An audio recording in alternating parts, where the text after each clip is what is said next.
But man, like, talk to me about when you first started doing music.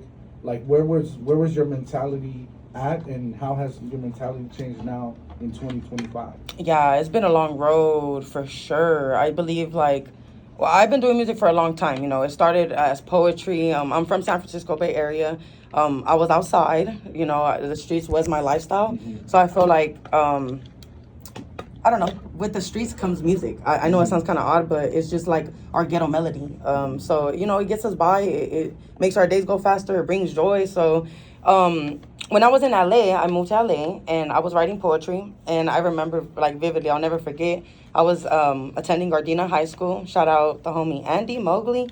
He told me one day they were having a cypher at a park, and he's like, you should come by just to see me. And I go, and he tells me, spit that shit you had in your notebook. And I'm like, oh, Andy, that's just poetry. It's not like, you know? And he's like, anything that's poetry could be music. He's like, so speak what you're saying. And the crowd, like, the circle we had, like, was like, we never seen a girl rap. Like, we never, like, you know?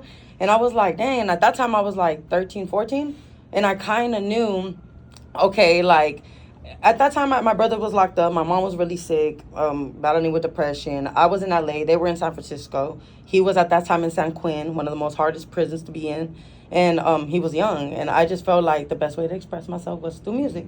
And then shortly after, I ended up finding some CDs, like burnt CDs, with my brother's, like, music. And I didn't even know they did music. And I was like, this is dope. Like, that's when I realized at 14, poetry becomes music. Lyrics could be on a CD, and people can enjoy my CD. Yeah. I was all like, this is crazy. Yeah. But what I knew from the get-go, because even though I was in LA, I always knew I am from San Francisco.